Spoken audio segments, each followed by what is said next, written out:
Okay, let's dive right into this. Welcome to the Explainer. Now, I want you to close your eyes for just a second and imagine it's the year 1805.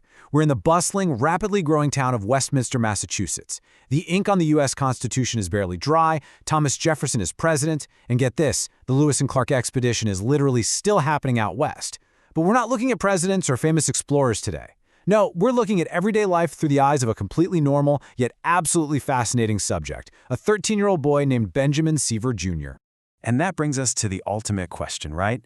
Could you survive a day as a 13-year-old in 1805? Seriously, think about your own daily routine right now. And, well, get ready to compare it. Because over the next few minutes, we're going to take a journey through Benjamin's life. We'll explore his incredibly crowded family home, the grueling, literally back-breaking chores that filled his daylight hours, and the uniquely patriotic education that was shaping the very first generation of true American citizens. It's a completely different world. Yet, strangely familiar. Section 1. Let's meet the Seavers and check out their bustling 200-acre farm. To really understand Benjamin, we gotta understand where he lived and who he lived with.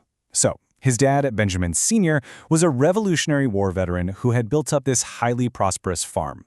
By 1805, he owned nearly 200 acres, a large house, and a whole host of livestock. But that big house? Yeah, it felt small very quickly. Take a look at this number, 20. That is the incredible 20-year age gap between the oldest and youngest sibling in the Seaver household. Benjamin's mother, Martha, was 41 years old in 1805, and she was still having kids. Actually, she just had a baby, Isaac, in 1802, and spoiler alert, she'd go on to have 2 more after this. So this wasn't just a family, it was a constantly expanding, incredibly crowded micro-village operating all under one roof. To really wrap our heads around this chaotic household dynamic, let's break down the siblings. You've got the young adults, like 20-year-old Axa, who's already married and giving Benjamin Sr. grandchildren. Then you have 16-year-old Job, who is basically a full-time farmhand at this point. Right in the middle is our guy, 13-year-old Benjamin, alongside his sisters, Susanna and Martha. And at the bottom, the little ones, Silas and baby Isaac. So Benjamin is caught right in the middle, you see, old enough to do real, grueling work, but young enough to still kind of want to play. And with space being at an absolute premium, he's sharing his sleeping chamber with his brothers Job, Silas, and the toddler Isaac. Just imagine the noise in that room. All right, moving on to Section 2, dawn to dusk labor and the harsh reality of farm work. Now, all that family prosperity didn't just happen by magic. It required constant, unrelenting physical labor to maintain. And at 13, Benjamin Jr. was absolutely expected to pull his weight. Walk through this timeline with me and tell me if you're tired just looking at it. At 5 a.m., well before the sun is even thinking about coming up, Benjamin is out helping his older brother Job milk a massive herd of cows. He's feeding pigs, gathering eggs, bringing in heavy loads of firewood, and hauling heavy buckets of water from the well, all before he's even had breakfast. By 7:30 a.m., the real farm work begins under his dad's direction. After a midday dinner, the afternoon is filled with splitting more wood, fixing fences, or walking to the gristmill. From dawn to dusk, his life is defined by sensory, physical realities. The smell of the barn, the sheer weight of the water buckets, the blister-inducing handle of the axe. And here's the kicker. The work never really stopped. It just kind of shape-shifted with the seasons. In the spring, imagine 13-year-old Benjamin walking behind a massive team of oxen, physically breaking up hard clods of dirt after the plow, and spreading manure by hand. Gross, right? Then, in the sweltering heat of summer, he's surviving the brutal task of haying and weeding massive gardens. Come fall, it's harvesting, threshing grain, and helping with butchering. The physical demands of his life shifted completely with the calendar, dictating exactly what his daily existence would look like.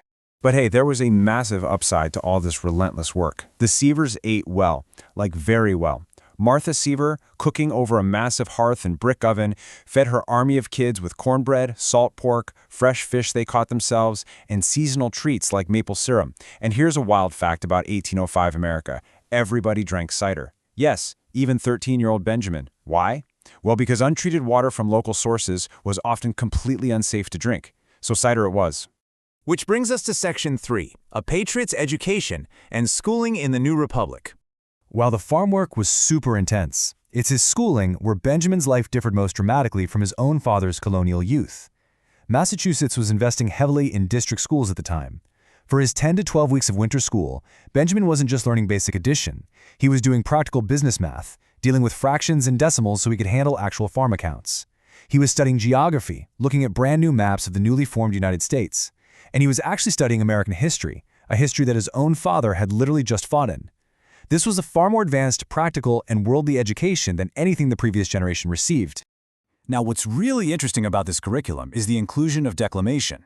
Why would a district schoolhouse full of farm kids in rural Massachusetts care about public speaking and recitation?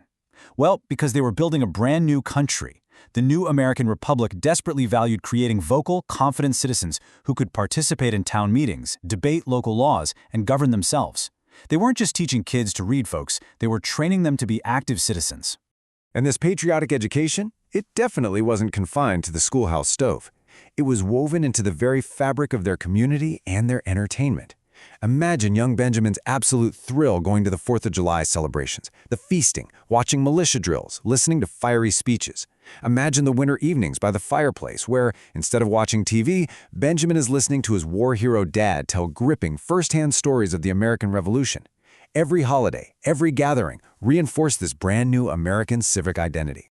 Finally, let's look at Section 4, the generational legacy, marking a new era.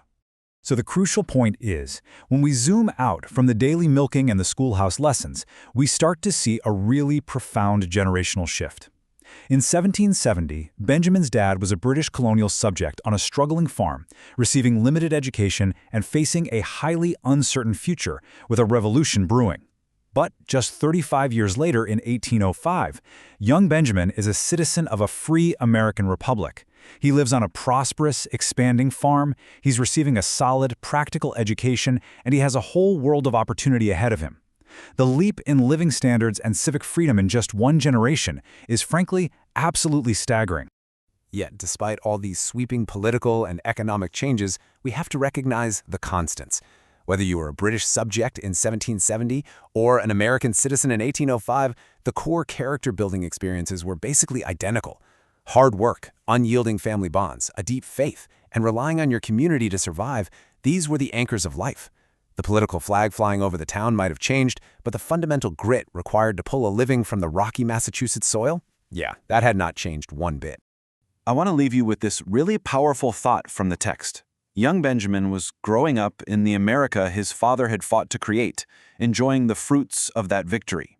Every grueling chore, every fraction learned in the schoolhouse, and every cider-soaked 4th of July was preparing him to be a citizen of a country that was just figuring out what it meant to exist. So look back at your own daily routine. Could you survive a single day in Benjamin Seaver's boots? Or have we traded the tough, community-reliant grit of 1805 for modern comfort? Something to think about, right? Keep asking those hard questions, and thanks so much for joining me on this explainer.